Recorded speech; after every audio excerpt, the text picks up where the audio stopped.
The home of the common Joe and the common Sally in the know, even more so than all those media talking heads. It's been a pretty bright summer for the people out there in Soonerland. Not only did they just win a third straight national championship in softball, but it seems like Brent Venables' football camp is getting glowing reviews, not just from the people in Sooner Nation, but from around the nation, from people like Joel Klatt, for example.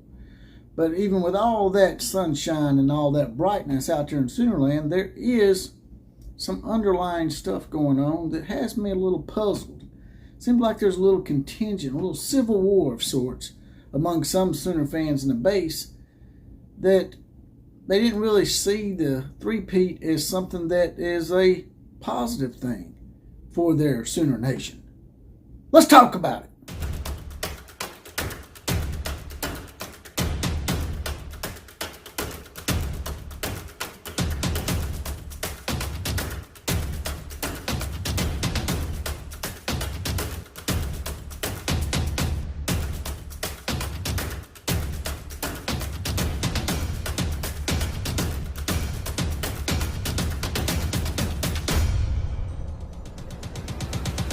Woo!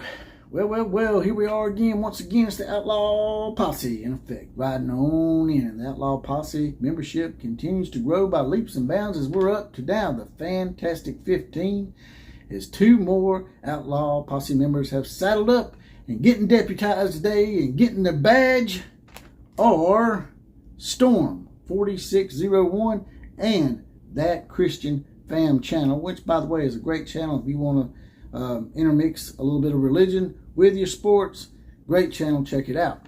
And if you want to saddle on up and join the Outlaw Posse as well, if you want to get your badge and get deputized, then there's a little button down there, a little join button next to the subscribe button. You can join the Outlaw Posse for only $2.99 a month. That's 75 cents a week, and we'll get you on up in here, give you a shout out, give you a badge, and then later on when we get some perks going, you'll get those as well. Now, this is the Outlaw of College Football. I'm also known as JPC. That's Jesse Paul Clark on Facebook, spelled JSSE without the I, and I'm on Twitter at OCF Productions. Now, getting right to it here, there's a lot of positivity coming into this summer for the Oklahoma Sooners. As you know, they just three-peated in softball, which is a great accomplishment to me. And also, Brent Venables' football camp is getting glowing reviews, not just from the locals and Sooner Nation, but from national pundits as well, like Joel Klatt, who have been really impressed with how Brent Venables and his staff have been able to get certain players to actually come and attend their camp when you got all these other major powers that are coming off of better seasons that aren't getting some of these players to come to their camp. And they credit the guy they credit the most in this article, as it says, is Emmett Jones. Once again, was credited with getting a lot of these great wide receivers and other players to come to the camp and participate. The reason why that's important is because a lot of these national pundits that I mentioned have been saying that Oklahoma's weakness is wide receiver. And at this camp, wide receivers showed big time. Also, their great pledge, who guys already committed, I think, for 2024 or 2025. You guys and gals can tell me that. I didn't really research that part of it. But Kevin Sperry, who is a quarterback that's committed to Oklahoma, was at the camp and throwing to one of the best wide receivers in the nation, in Andrew Marsh. He is a four-star wide receiver who they say is the sixth best wide receiver of the entire nation.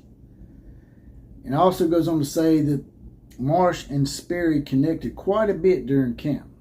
That's big because if you can get a little chemistry going between a quarterback and a wide receiver, it makes that wide receiver consider your program more so than the others.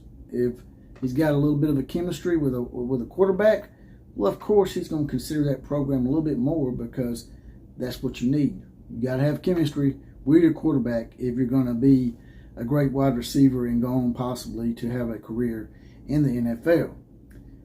Also offered at this camp was Roy Capel of Cibola Steel, Texas. He's supposed to be a pretty good wide receiver, as well as Doozy Izukanama. I know I probably butchered the hell out of that.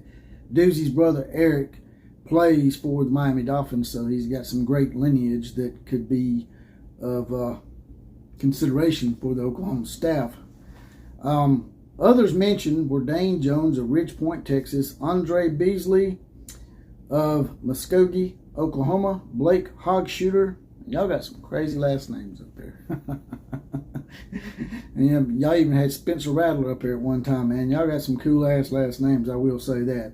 Blake Hogshooter of Bixby, Oklahoma, Elijah Green of Clayson School in Oklahoma, Julian Knox of North Crowley, Texas, and Mason James of Norman North High School in Oklahoma, and Antron Edmondson of DeSoto, Texas.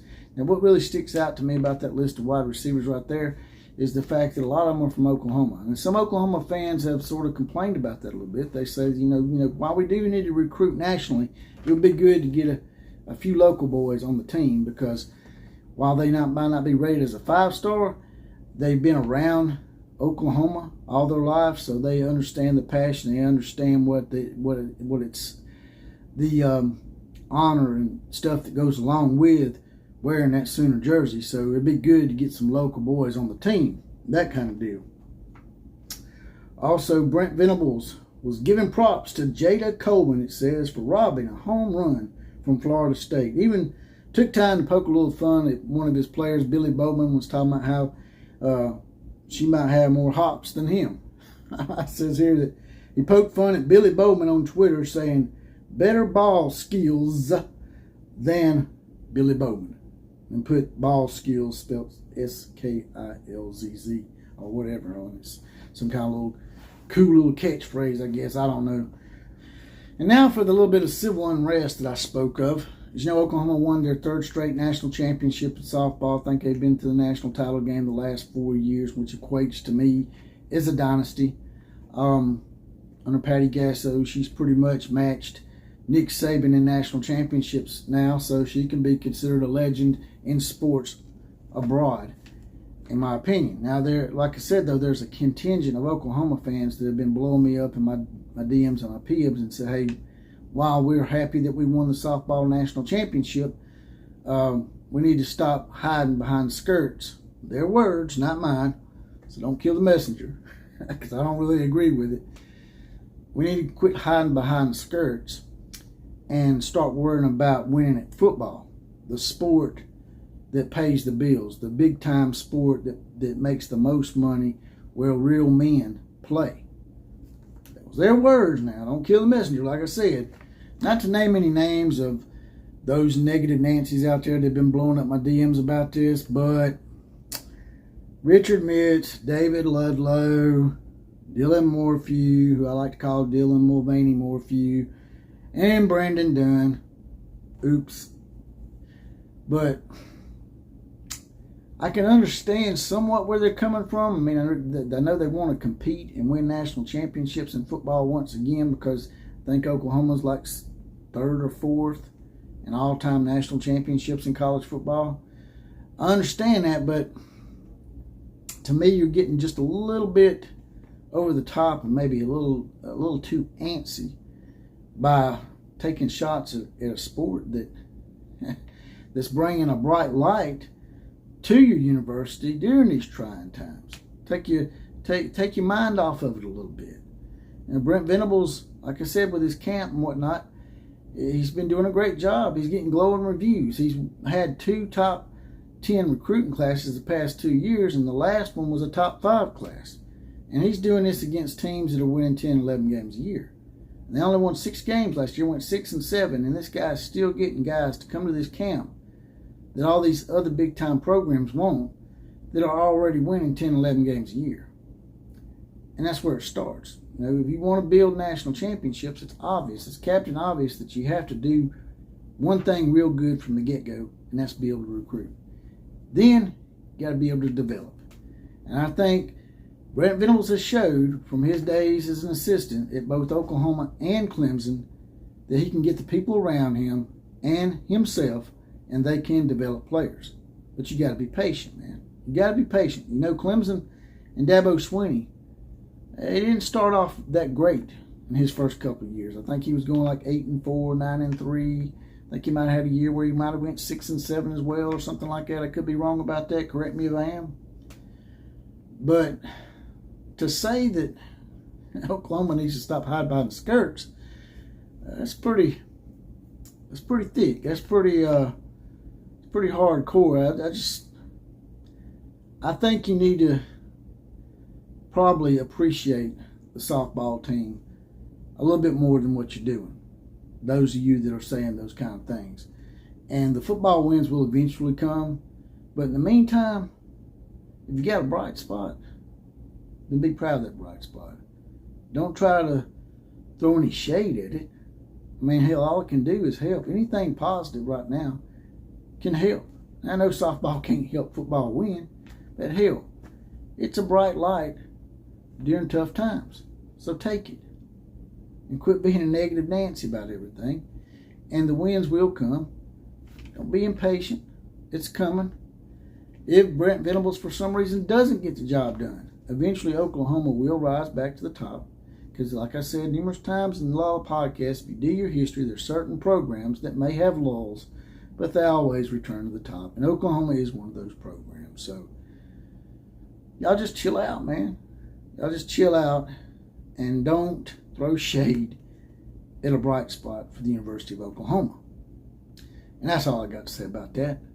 Like, share, comment, and subscribe to this channel. Also, if you want to donate a one-time donation, there's a little heart down here that says thanks. Hit that. Throw me a few dollars in the coffers. And as I said before earlier in the podcast, you can also join the Outlaw Posse. Little join button next to the subscribe button. Hit that join button, saddle on up. $2.99 a month, 75 cents a week. And as always, KMCA. All the other teams. Class is now officially dismissed.